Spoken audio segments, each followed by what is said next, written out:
Isinumite na ng mga magsasakang gumamit ng Nueva Char ang naging resulta nito sa kanilang mga pananim sa Office of the Provincial Agriculturist o OPA nitong January 29, 2024. Matapos matanggap ang mga naunang ulat patungkol sa naging epekto ng Nueva Char sa mga palay, sibuyas at iba pang high-value crops, nagpulong agad ang mga kawani ng OPA sa pangunguna ni Engineer Jovita Agliam, hepe ng nasabing tanggapan, kasama si Attorney Ferdinand Abasamis, Executive Assistant ng Governor's Office. Ayon kay Ellen Grace Gonzalez, Agricultural Technologist, matatanda ang nagpamahagi ng Nueva Char ang OPA nitong July 2023 hanggang November 2023. Ayon sa atas ni Governor Oye Umali, umabot sa 22,210 bags, humigit kumulang sa 9 million pesos na halaga ang naipamigay ng Nueva Char sa 213 magsasaka mula sa 27 munisipalidad at 5 lungsod ng lalawigan. Ang Nueva Char na naipamahagi ay na-produce ng Alcom Carbon Margus Philippines Incorporated sa tulong ng pamahalaang palalawigan ng Nueva Ecija. Ngayon pa lang po natin siya ginamit ngayong dry season.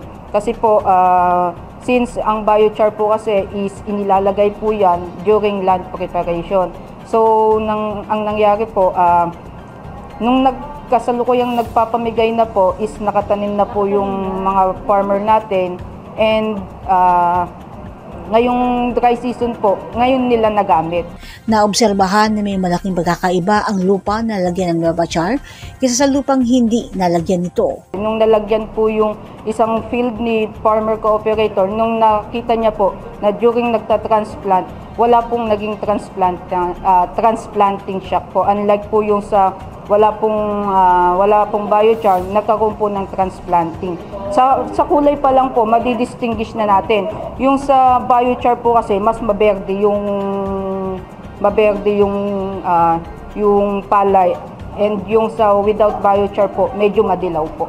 Iniulat din ng OPA kay Attorney Rodeo Nunez Jr., Managing Director ng Alcom, ang naging obserbasyon ng mga magsasakang tumangkilik sa Nueva Char. Sa initial report was sa rice farmers, nabatid na nabawasan ang snail damage at mas marami ang tillers. Sa onion growers naman na gumamit ng Nueva Char, napansin na mas maganda ang soil condition at mas mahaba at malusog ang mga dahon nito. Doon naman po sa ginagawa kong report po is naka-specific siyang farmer kung anong crops at kung ano yung naging observation.